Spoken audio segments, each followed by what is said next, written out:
pour parler en votre faveur. Vous avez réussi. Que vous avez un beau pays, un pays très puissant, un pays qui peut jouer un rôle énorme au sein de l'Afrique et du monde. Et je vous fais le serment que d'ici la fin de mon mandat, vous allez voir un Congo nouveau, un Congo fort, un Congo puissant et prospère, un Congo qui va parler de l'Afrique à travers le monde entier.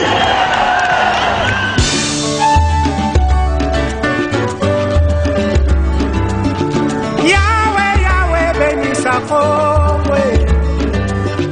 Yahweh, Yahweh, Batelani. Politique qui, c'est Passimo Lobeli devant le micro. Nous émettons depuis ville, province de Kinshasa, sur la PES TV. Sans plus tarder, votre partie d'information. L'Église a le devoir d'accompagner ses fidèles catholiques dans leurs responsabilités au sein de la République démocratique du Congo. C'est la déclaration faite par le cardinal Fridolin Ambongo qui a réussi. Le président de la Chambre haute du Parlement, monsieur l'honorable Modeste Batiloukwebo, c'était hier, 22 mars 2021.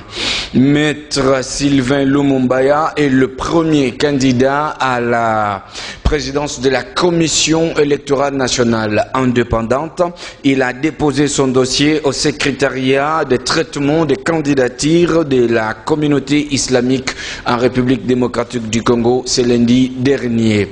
Les bureaux de l'Assemblée nationale et celui du Sénat ont rendu les hommages mérités à Henri Thomas Lokondé, un modèle parlementaire assidu, libre d'esprit et capable de transcender les clivages politiques au nom de l'intérêt général. C'était hier au niveau du palais du peuple de la nation. C'était hier devant une dizaine de chefs d'État et des gouvernements réunis, des milliers, des dizaines de Tanzaniens au stade national, voulais-je dire, de Dodoma, que le président en exercice de l'Union africaine, Félix Antoine Tshisekedi Tshilombo, a pris la parole pour rendre les derniers hommages au défunt président, M. John Magufuli, qui a décédé ce 17 dernier. Et puis nous allons finir avec la déclaration faite par la MONCA, qui désavoue la démarche entreprise actuellement par les confessions religieuses pour désigner les animateurs de la Commission électorale nationale indépendante.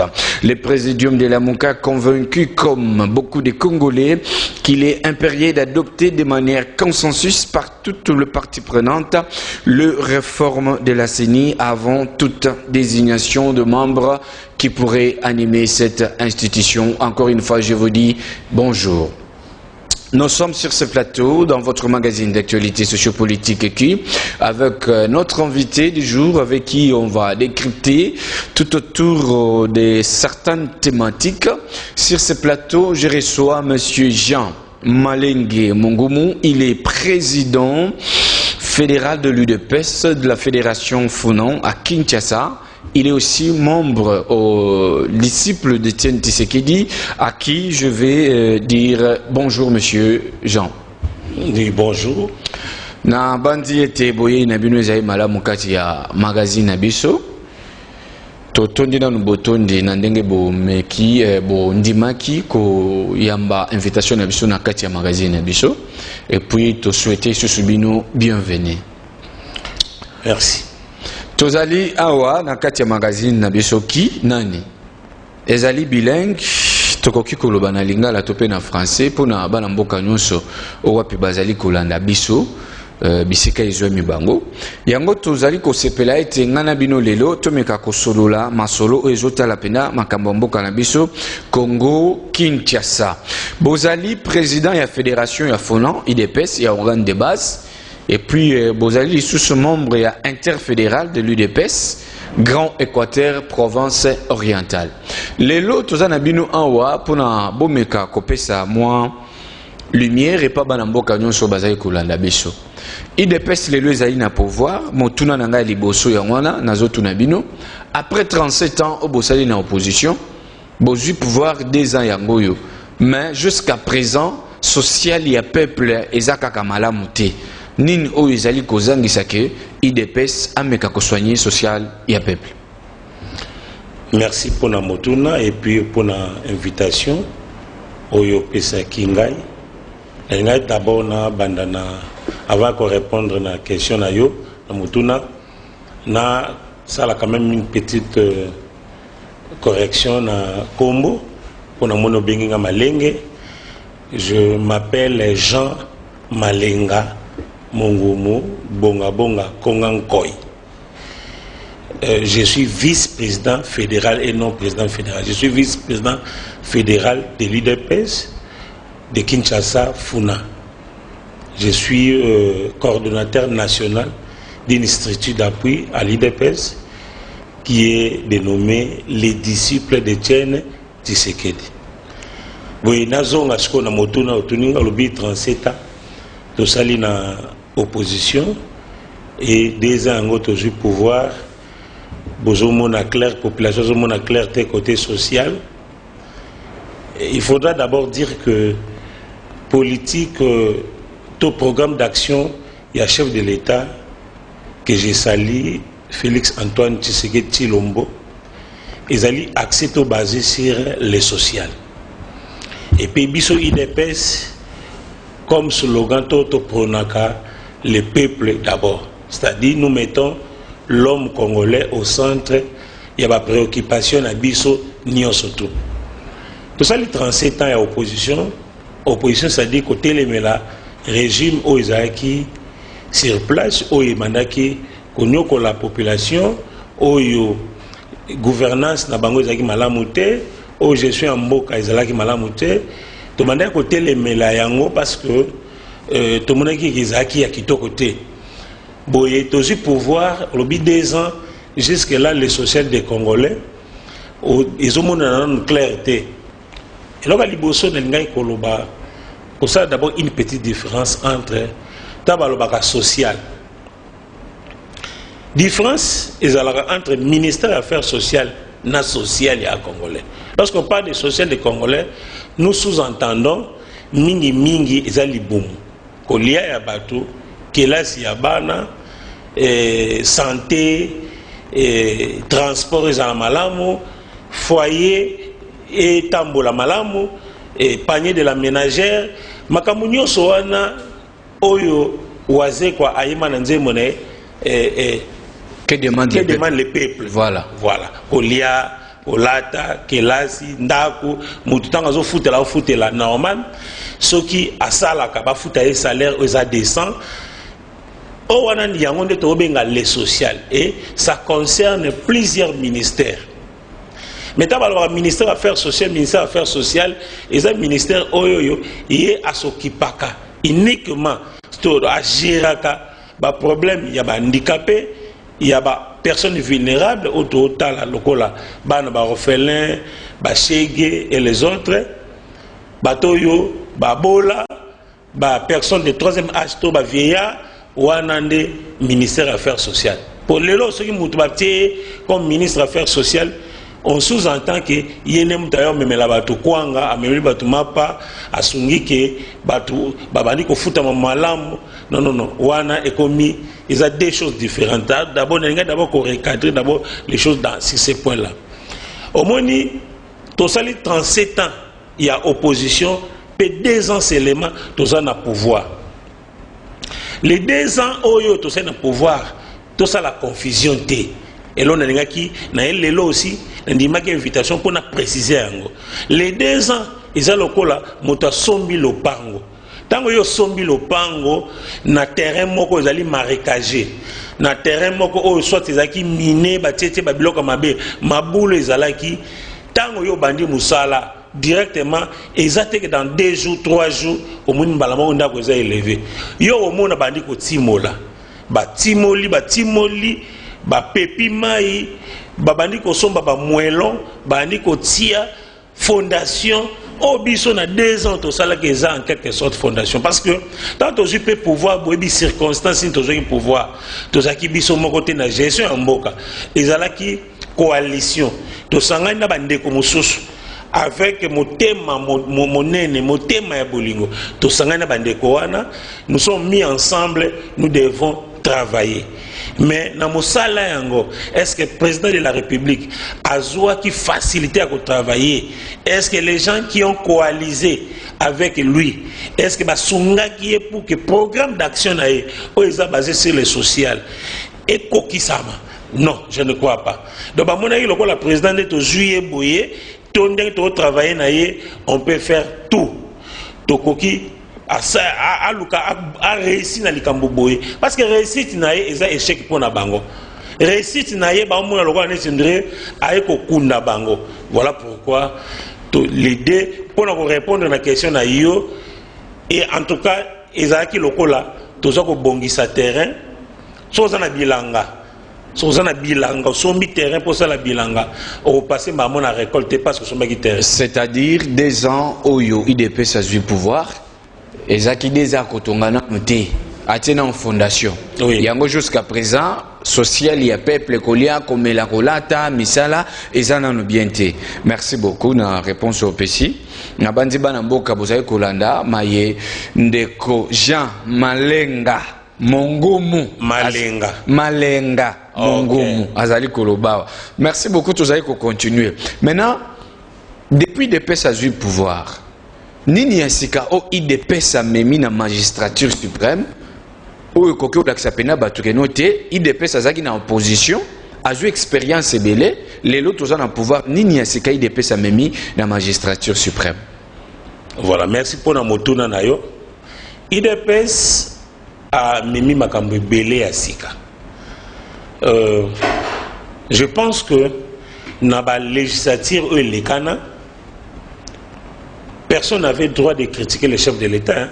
Au Bengaï na Kombo Oyo Lingi. Au juger dans tous les mots, dans la chaîne, la télévision, dans la radio, tu te permets de critiquer le président de la République. L'article Oya, Oitali, outrage au chef de l'État. Ils ont mis en application d'une manière permanente. Mais le Moutaoya, il se permet d'appeler son président à parti politique à regroupement de président. Mais tant qu'il y a un plateau, à l'obino, M. Félix Tshisekedi. C'est-à-dire quoi? Dans la période de la gestion, il y a Félix Tshisekedi pour comprendre clairement que l'IDPS a mis un vent nouveau. Le président de la République peut être critiqué sans que Moutaz a l'inquiété. Et combien de personnes parce qu'ils ont traité le président de la République de tous les mots et que na minute on a lo baboye.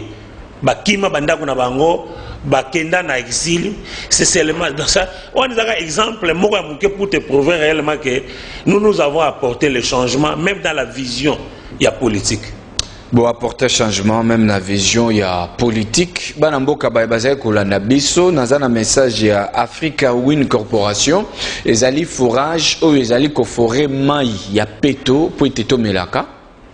Na bandaku, na ba flat, ba restaurant, na ba école, aux un chantier na yo, au lieu ça les lots forage y a bien, Benga Africa Win Corporation, au Gozala satisfait par rapport à besoin na yo. Ce qui vous a moyen de contacter était, bon bengi biso na numéro, ou ils a juste nassé à écran na, bon biso facilement.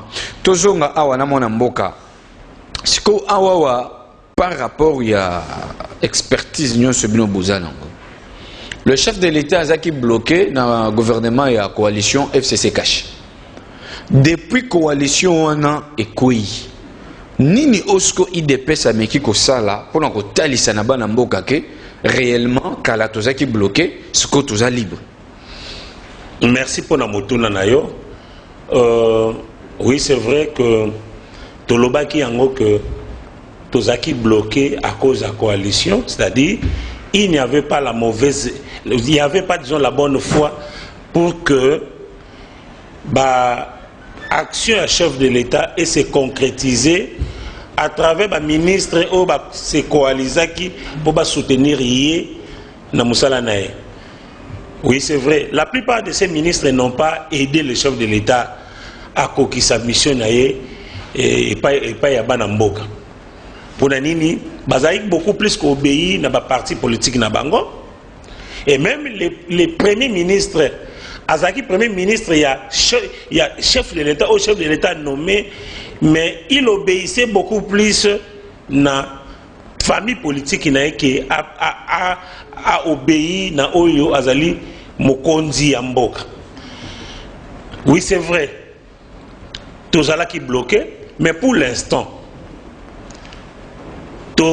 le président de la République et l'ongonaba député nyon surtout oyo ba eko soit conscience président de la République a sali ce qu'on appelle les déboulonnements il y a système, c'est-à-dire quoi et ça loko là ba pika kito ba tiaki misisa ya mabe alors à tomboli à longoli misisa wana et permettre siko ba baliser terrain pour que action naie ezala sikoyo ekokisama et puis ememela biso population makamba malam mais pour na yango gouvernement o esengeli sala musala wana na nebimité siko tango poser question lobi que action ni o IDPS sali pour que tolobake batiaki biso liboso bakal siko bakal ezate nous devons attendre à ce que le gouvernement est bima gouvernement il y a union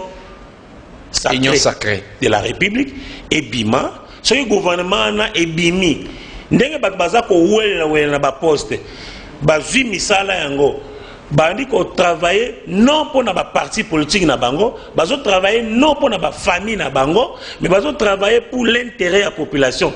C'est de cette manière de to juger bango to lobi que non voilà IDPS ganga ki liboso ki bazo tiele bakal mais cette fois-ci avec ce gouvernement ndé yango to lobi que to travail biso ndé to zali to ko travailler avec vigilance to ko contrôler to ko lande la action ya ministre moko na moko so to moni ki mutazali ko sala mabe alors to ko dénoncer yango obi ke biso na IDPS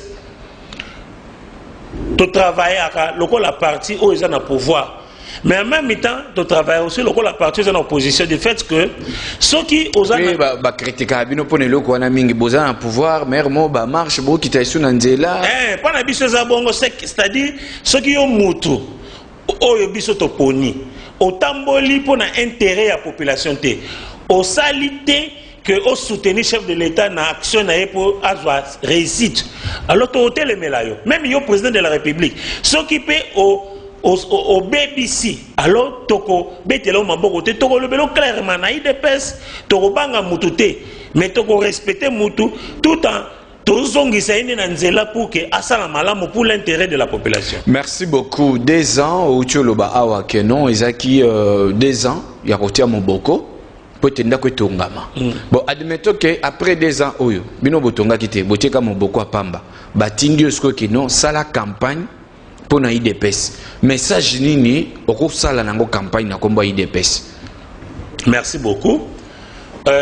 Makambo teli campagne eza makambo oyo ya koyeba d'abord aujourd'hui au maîtriser projet de société au bino bozana yango lelo so balobi na nga supposé nga nazali originaire ya Grand Équateur province na nga ezali Mongala territoire na nga eza Lisala secteur na nga eza Ngombe Mombangi nalobi boye batininga na Mongala babina sala campagne pona chef de l'État to pona Nathalie Sabato c'est que c'est l'IDPS et puis na memamité manabango po ba pona IDPS to bakanda IDPS travail nanga ezala beaucoup plus un travail il y a changement de mentalité il y a conscientisation wana message o ngana opesa omoni batebele bayibi IDPS lokola parti ya baluba batebele ba image ba memela ba to même na côté na ngana Équateur o ba mema message ba bi que non IDPS ya li parti ya baluba soko ke kaka kuna seke oza muluba d'ailleurs omoni pona betolo lisolo moko mukie kaka mamusu na yina réunion IDPS nazaki candidat na 2018 candidat député national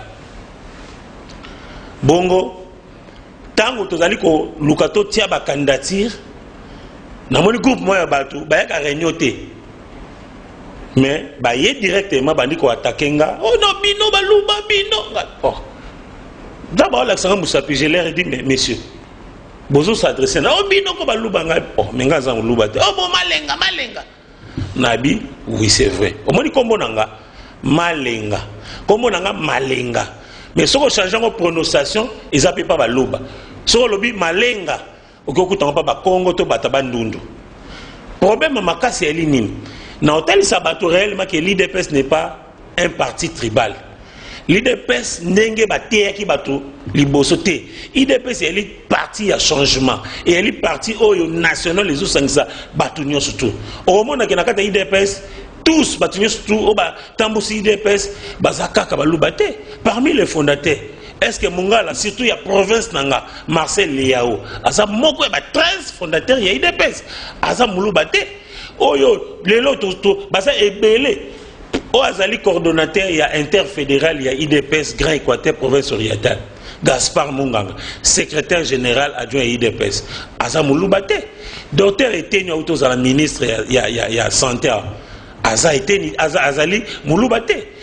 Maman Rose Boyata, oza moko ba ministre o asali fierté ya gouvernement et que ba fundiete qui a détourné ki mbongo ayiba ki eloko mo bosongolo asali musala na ye et puis longono parce que atomboli secteur moko éducation zaki oublié ba benga ngo éducation non formelle asa mulubate azali tobenga bango quelque sorte mungala mais mai ndombe asa mulubate. Donc c'est pour dire que les messages nanga les messages d'abord ya liboso ko conscientiser bande konanga ko tali sabango réellement que IDPS est un parti national, est un parti litaka pour le changement, pour l'état des droits, pour la bonne gouvernance. Excusez, OK na Grand Équateur na Mongala ndingo lobiwana okuti pena mutu ana nzala achome ndako malonga te au PCP le côté au lobby n'est qu'à no voter sur IDPS qui est parti national et puis un demi a voté p mais natunio yo kansi mutu ko memela moto lipa lelo apesio lipa to apesio ndé ba musu ba sa na période de campagne a memi ayena 10 000 francs ou 20 000 francs apesio. Croyez-vous que le jour suivant on va apesio 10 000 francs? Il ne le fera pas. Au moni il faut muta comprendre que pour changer situation ya mboka alors lelo ezalaka okangi mutema lobi sikoyo osepeli et alors la muta zotanga classe sozo banda classe okende classe ozo mata campus tozo awa na ifasik to otangi na université moko ozo kende na mutamsu makolo ozo souffrir wana ozo poser nde ba base tango lelo ko silisa ozu musala alors obosa na meba souffrance mususu oyo omonaki to pasio omonaki omona cours ya psychologie na pesa cours ya psychologie na institut supérieur des sciences de santé à Croix-Rouge na chapitre sur la vie affective. La vie affective englobe tout ce que l'homme ressent na bomo inae na nzoto na ye. Et les affaires là, les phénomènes affectifs, ils sont divisés dans deux groupes. Il y a les phénomènes affectifs primaires ou bien fondamentaux et les phénomènes affectifs secondaires. Et dans les phénomènes affectifs primaires ou bien fondamentaux, nous avons plaisir na douleur, nous avons aise na malaise et puis nous avons joie na chagrin. Les kamamakas n'a pas si exemple na pour l'obanine. Faut que na vie, na théorie à cours on appelle ça dans l'obaranine. Na baka deux fois dans la vie vous devez savoir que le contraire du plaisir c'est douleur. Mais il faut y avoir que plaisir est comme mémaillon na douleur. Tout comme douleur peut comme mémaillon na plaisir. Au moins mutu oyoyo na bomo inaye a préféré à sepela kaka sepela sepela. Soka za prudente na bomo inaye ko sepela na ye wana plaisir na ye. Et me mène échec à Obunganzela a vu maladie à Mabé puis à Koufi. Mais ceux qui le l'ont mouton souffrir autant moi la ma colonne Nzela classe bi fona tanga je vais mettre du sérieux vinanga na osa buzo baté et comme me melaye un jour et sengo Merci beaucoup na baignon so bazaye kolanda biso wana na pesi mbote na mwana mboka vient na golf wana na avenir à sosa croisement kimbao na bandi staff ngingi boza jali boso bilili bozolanda magazine ki par rapport ya actualité ya mboka na biso to mekasiko kozonga nanu awa na bisika bozaye kokamba na fédération ya Funa critique nini parce que vous allez professeur de psychologie critique nini bozo sala na président fédéral ya Funa titulaire M. Pierre par rapport à Ndolenge Azokamba. Comment est-ce que vous trouvez sa façon de diriger? Président Pierre Zomba. Voilà. Ndomatezo azali moko ya baoba sa la fierté ya Funa. Tamsoko lobaki. Mais ndenge nini azalaki choisi pour être remplacé l'autre président, paix à son âme, Vienangai, Grégoire Massombondontonio, Akofaki dernièrement dans un accident, voilà. Nazalaki moko ba joina e, Nazalaki toujours, même à son époque, j'étais toujours vice-président fédéral.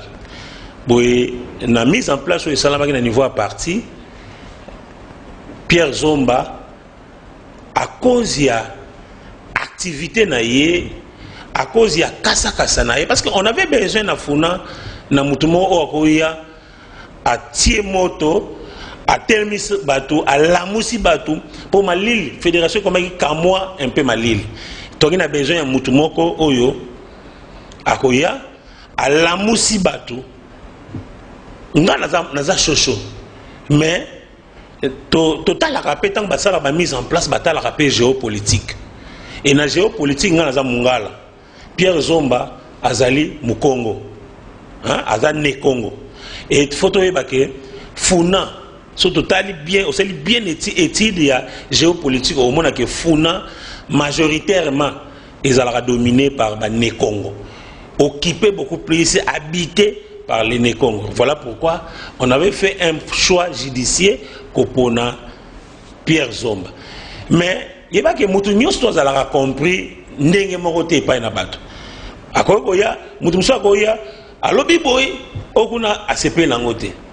Boy ne bandeli tango yaki alors na soso ba slogan ma bebele ba ndo sala certaines personnes ba sepela nangote. C'est ce qui a fait que kamwa makele la mukie kaka wenzaki na ezana ndako nyoso tu même papa na mama ba diskita mama agangela rapé bana est-ce que excusez nino esala ke na IDPS makele les kaka ko benda na ba dédoublement ou mataki bo sala ezakana nini eza démocratie biso na IDPS même les membres à critiquer vis-à-vis du président na eto mokonzi na ye mokonzi na droit ko finga été parce que pour à critiquer yote a koloba na reproche à koko sala yo il le fait face à face na IDPS totonga ate. OK, merci Sko tomoni un comité directoire est installé on dirait moi ba parti comme ba groupe ebele na kati ya IDPS bao baza pour Jean-Marc bao baza pour Augustin Kabuya ba tumso baza côté article 26 sko bino na nous côté ni biso to pour na parti na kati ya parti na biso IDPS président comme on a Jean-Marc Kabund azali président AE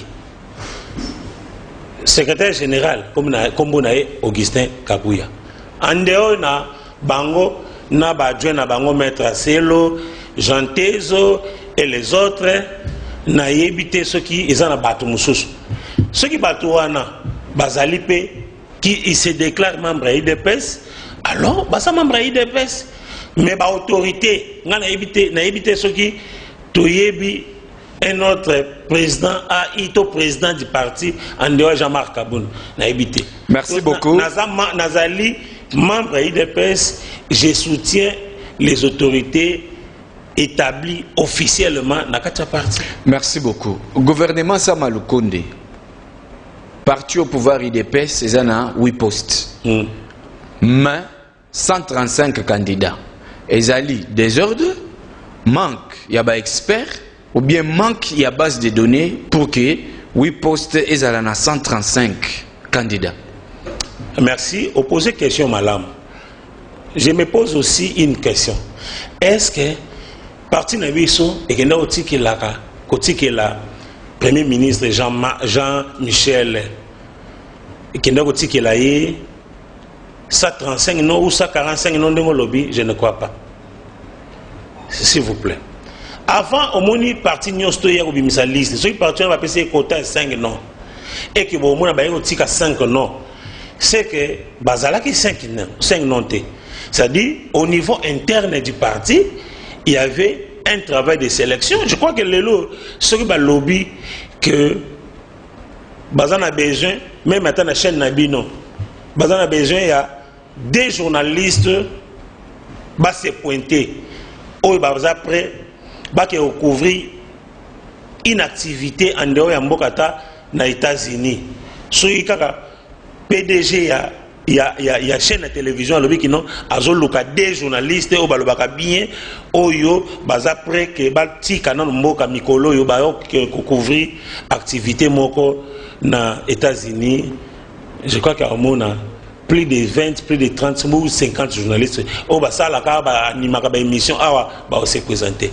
Sima et après tant baroya il y a aussi liste on a qui on a ministère ya média pour avoir ordre d'émission, autorisation de sortie pour Akene. Si ma kuna na ministère média qui ont des noms à Pamba. Mais on va se présenter par un PDG, des noms des personnes, au-delà. Ça dit les 135, les 40, 145, les 80, des bazoloba, mutazo interprété dans ndenge na ye, ezalaki ambition au batu ba manifestaki au sein du parti. Ce n'est pas que Bissot établi liste, il y a plus de personnes. Donc, qu'est-ce qu'on a déposé par Premier ministre Jean-Michel Samaté? Et ça que tu vas manifester l'ambition à Bango, parce que en réalité, Ngaï n'a pas la ministre, mais n'a pas la capacité de travailler dans le domaine de Moko Songolo. Mais je n'ai pas la possibilité. Je suis capable d'aller déposer mon dossier.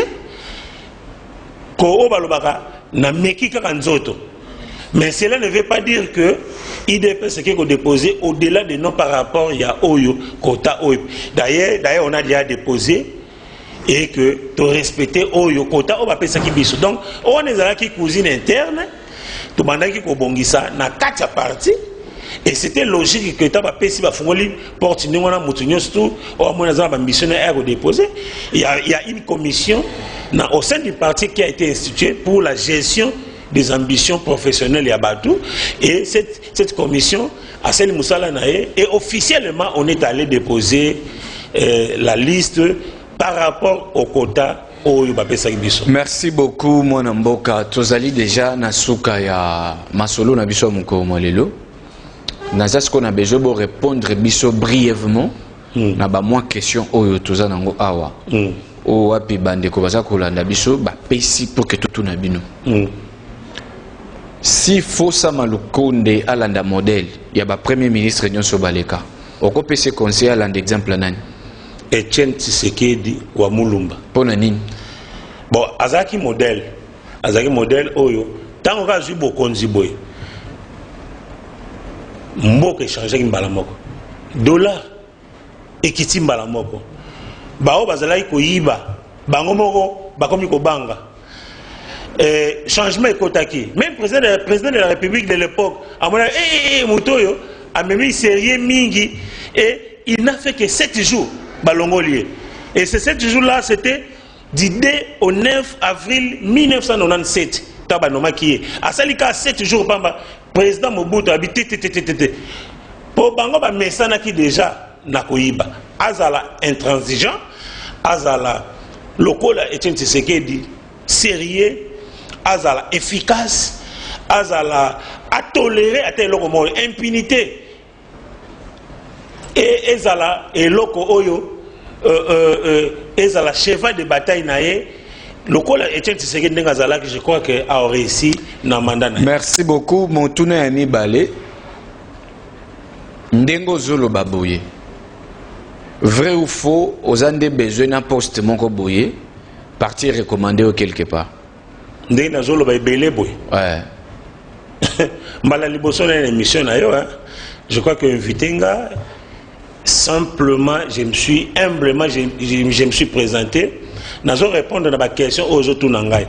Mais, papa, les longs na vandi.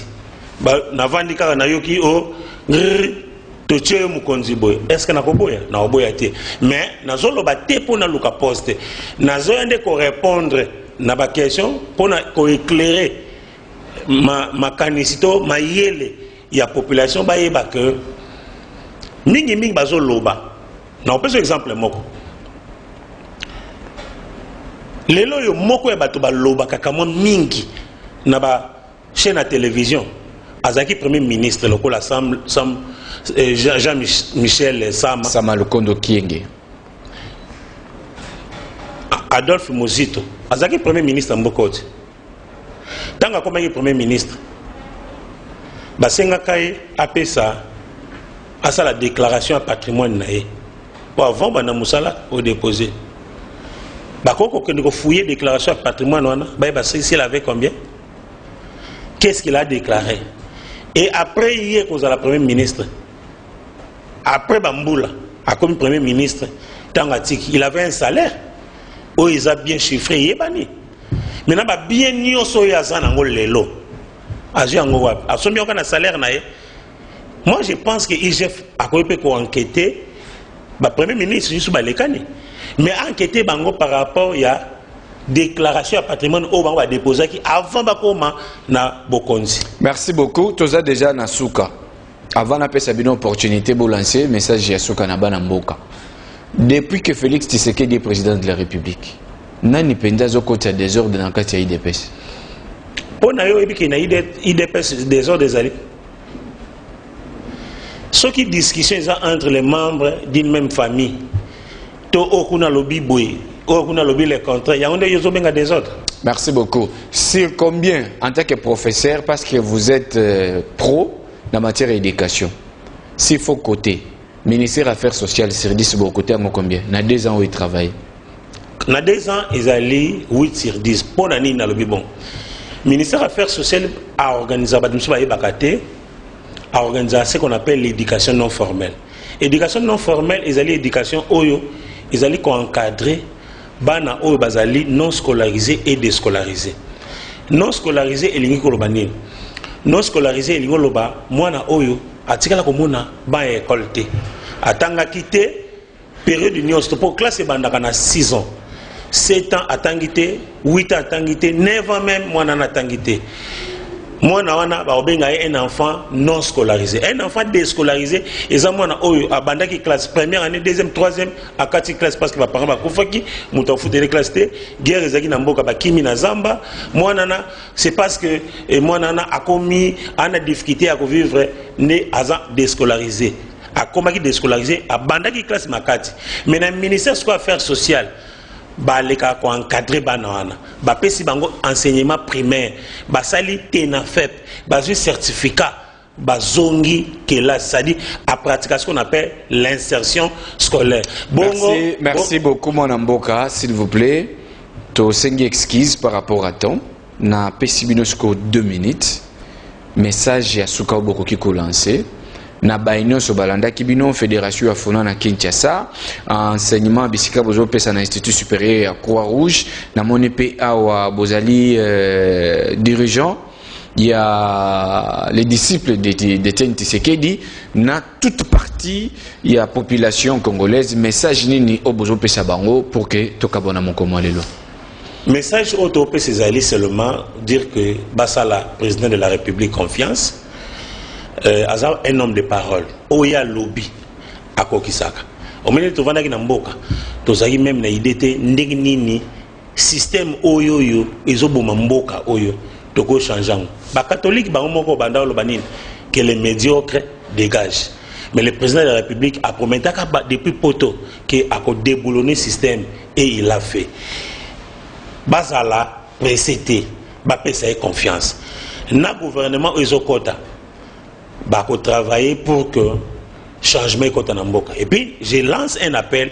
Nabatunion s'est précipité pour voir comment va ministre. Kota na gouvernement pour bamemela biso un plus changement autozo loba le peuple d'abord ezala slogan pambate mais à une réalité ba travailler pour l'intérêt de la population ba lukake mandat à chef de l'État ezala une réussite. C'est à ce moment que la population peut s'abango les sous confiance na pesi mbote na ba membre nyostou ba combattants et combattantes ya IDPS na pesi mbote na population congolaise tout entière alors que ba pesa président de la République confiance et ils ne seront pas déçus. Merci beaucoup ndeko mwana mboka pona boye inabino totondi pe botondi na banyo so balanda biso liboso habitando ike topesi matondo na équipe réalisateur énergie matondo mingi na ndenge bosonga biso na technique. Moi et vous à la prochaine. Lobby sur ce plateau je reçois Iget Kalala ya G27 ndeo wapito beta na masolo lobby pona ko clôturer pe mois de la femme. Merci et au revoir. Quand vous avez une voix qui se lève pour parler en votre faveur, vous avez réussi. Que vous avez un beau pays, un pays très puissant, un pays qui peut jouer un rôle énorme au sein de l'Afrique et du monde.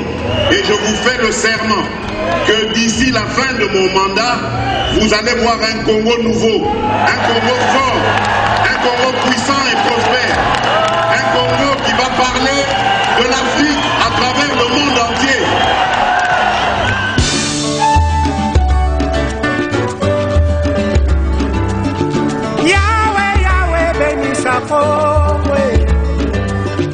Yahweh, Yahweh, batela mito.